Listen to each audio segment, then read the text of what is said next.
as you're all aware, an accident involving a Royal Canadian Air Force CH-148 Cyclone helicopter occurred yesterday in the Mediterranean Sea off the coast of Greece. Les hélicoptères étaient déployés en mer Méditerranée avec le NCSM Fredericton, avec le 2e groupe maritime permanent de l'OTAN dans le cadre de l'opération Reassurance. Au moment de l'accident, le navire canadien participait à un exercice avec des navires italiens et turcs. The helicopter was deployed on HMCS Fredericton, which is presently deployed on Op Reassurance as part of Standing Naval Maritime Group 2.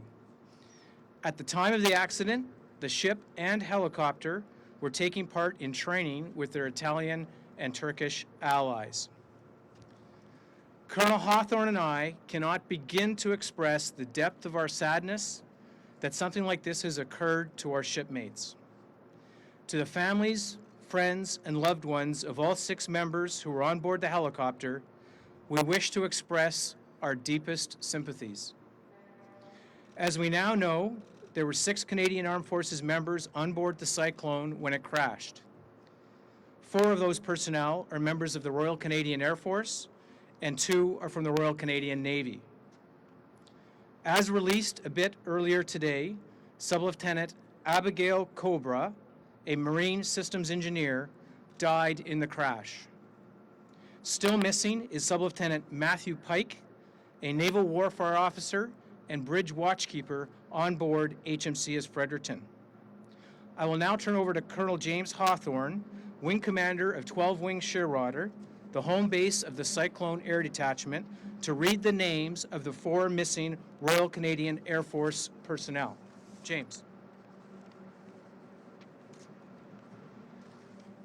Thank you, Rear-Admiral Baines. Good afternoon, everyone. I'm Colonel James Hawthorne, 12 Wing Commander, Shearwater.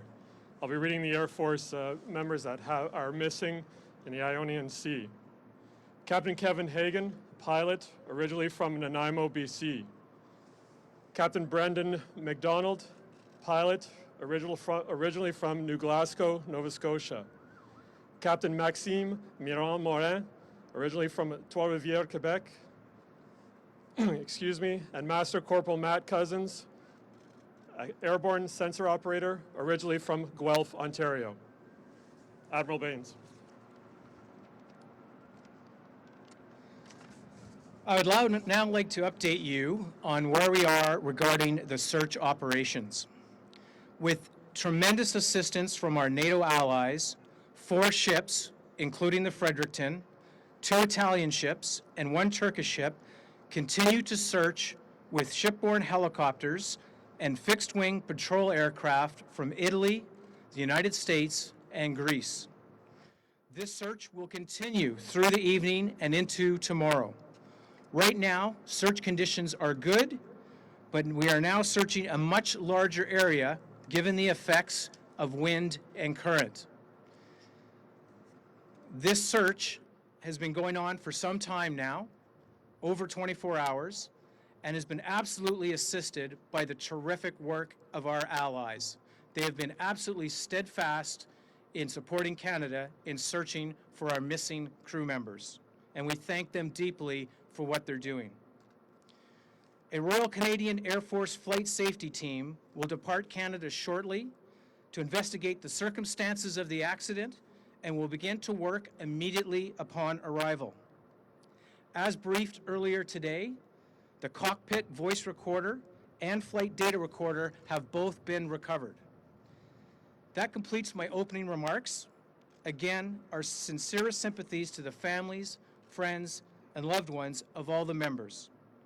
I will now ask Colonel Hawthorne to add a few words, and then we'll open it up for questions.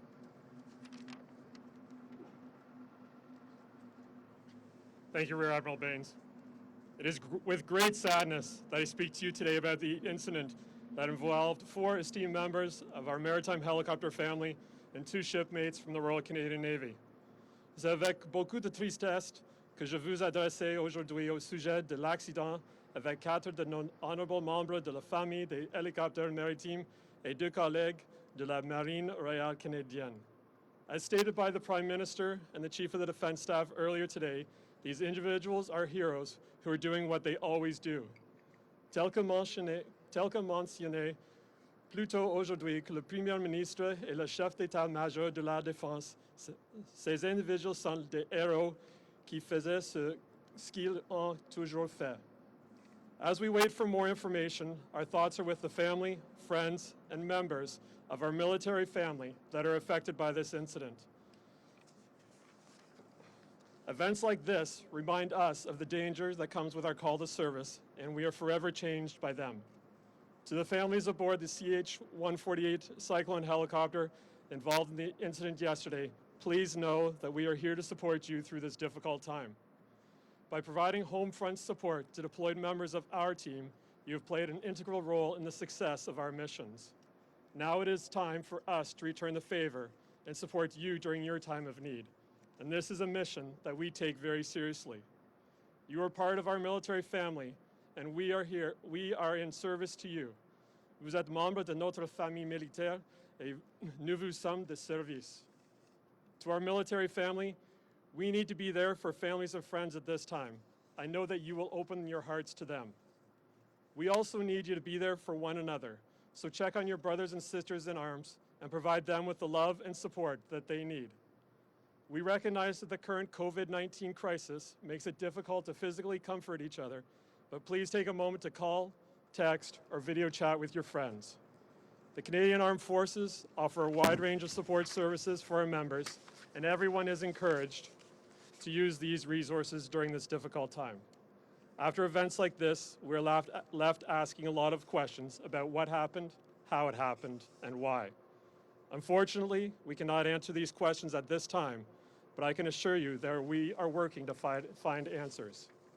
A flight safety investigation has been initiated, and a team will be leaving Canada tomorrow to investigate the circumstances involving this incident.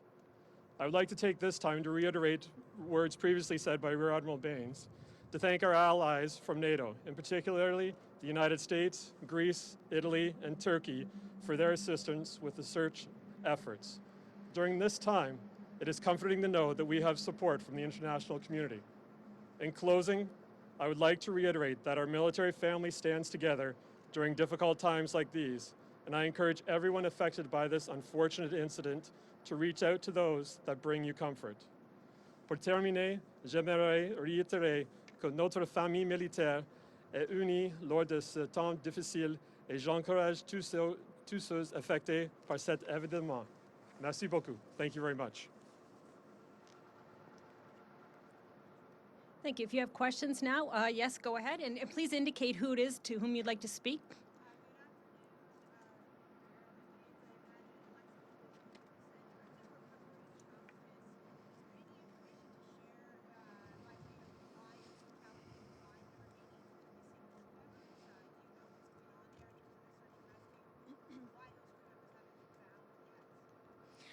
Yeah, so a search on the ocean is always very difficult.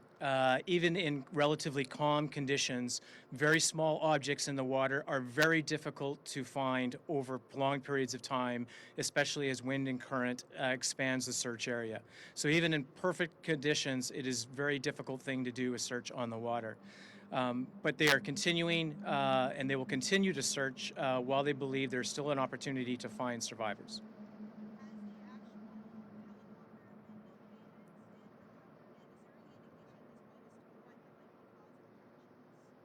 So right now I can tell you that they have found debris that is associated with the helicopter, but it is absolutely too early at this point to know what happened. And the investigation that we're sending over, the team will do a very thorough and comprehensive investigation into exactly what happened. A couple questions for Colonel Hawthorne, please. Colonel Hawthorne, do you have any safety concerns about the Cyclone helicopter? I do not have any safety concerns at the moment. However, the Directorate of Flight Safety Investigation will determine exactly what happened as they conduct their investigation, and we'll move forward at that point. With losing this cyclone, will that have any impact on the operational readiness of the military? As you know, we're accepting new helicopters all the time from Sikorsky for the CH-148 Cyclone. and this will not affect current operations that we are currently conducting with the Cyclone helicopters. Do you have any plans yet, any details on the repatriation of the remains of the one person that was? I do not. The Canadian Armed Forces are actively engaged in determining what those plans will be, and we are in the planning process now to determine that. Thank you.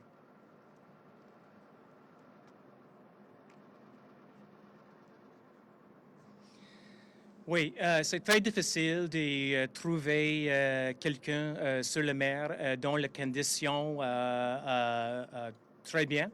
Et même si nous avons beaucoup de capacité de faire la recherche, c'est très difficile dans cet environnement de trouver quelque chose petit dans la situation comme ça. Mais maintenant, nous avons 4 navires et beaucoup de aircraft et hélicoptères qui continuent de recherche pour le membre que nous n'avons pas trouvé maintenant. Rear-Admiral, one question, please. Is the hold on 1 second.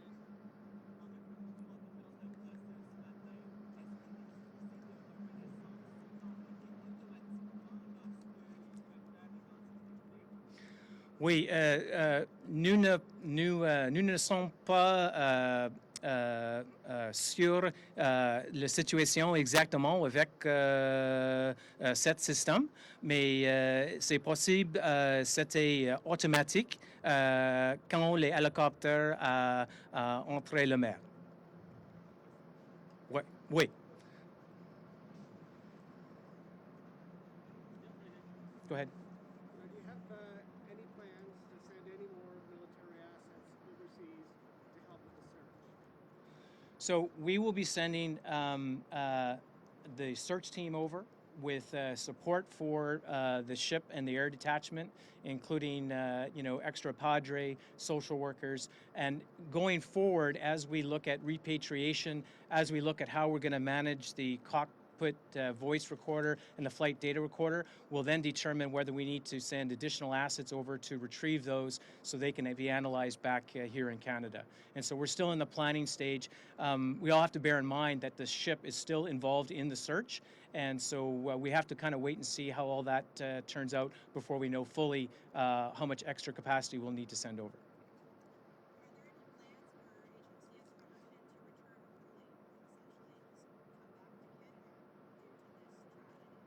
Right now, there's no plans for that. What she's going to do is continue to search, and then after that is all complete, we'll take a larger look at the situation. But right now, we plan for her to continue the mission and to keep doing what we've asked her to do.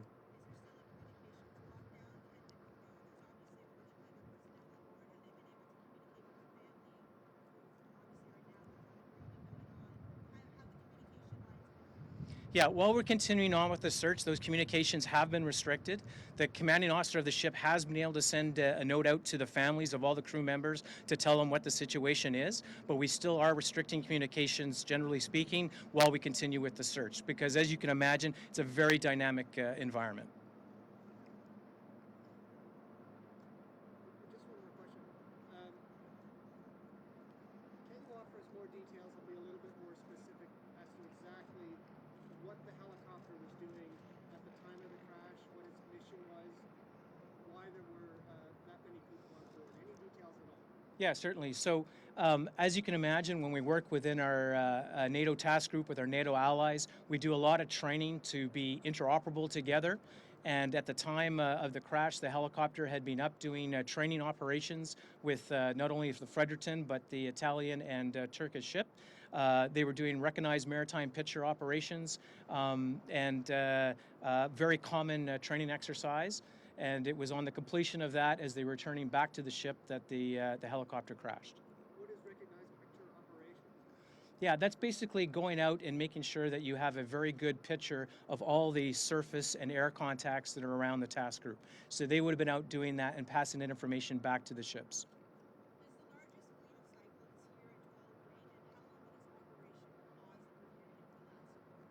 Yeah, so the largest number of cyclones we have right now are here at 12 Wing. The operational pause will go on as long as the Air Force needs it to while they do the initial investigation to make sure that there's no systemic causes that they have to be concerned about. So once the team arrives on the ground and start doing their work, they'll make a determination of how long the operational pause has to continue. Did you want to add anything to that, Colonel Hawthorne? No, sir, you hit it right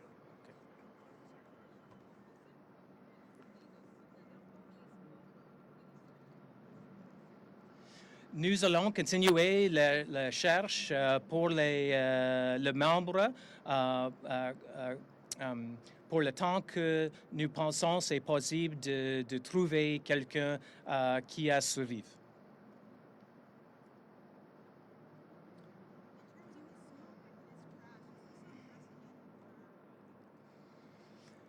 I don't know if I could talk about the entire history of the Navy, but I can tell you that in my last 6 years out here on the coast, and in my memory, being in the Royal Canadian Navy for the last 32 years, this is certainly one of the most tragic events that I recall. It is an absolutely horrific event to have happen for our air detachment and our ship's company. I can tell you, having spoken with the commanding officer a number of times, that the ship's company is doing well, but of course it's a very traumatic situation as they continue to search for survivors.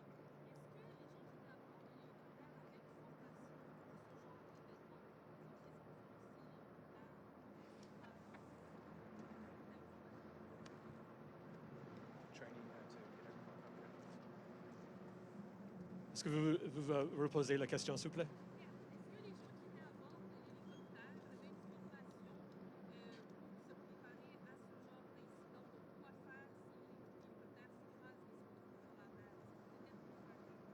Oui, toutes les personnes à bord de l'hélicoptère avaient l'entraînement pour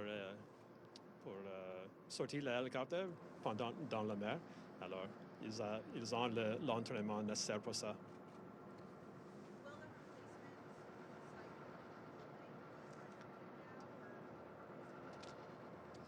Yeah, I'll be totally frank with you that it's just too early at this point. We're very focused on the search right now.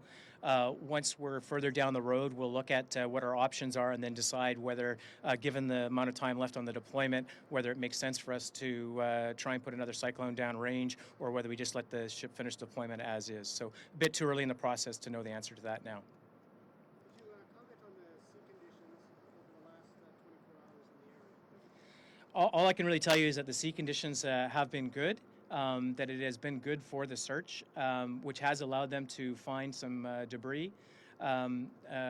As well, the only other complication I'll tell you with the search is that they are in approximately 3,000 meters of water, which will make things difficult. So, but they are continuing to work, like I said, with the 4 ships and the multiple aircraft and the helicopters to attempt to find survivors. If that's it, I would say thank you very much for attending today. We appreciate it.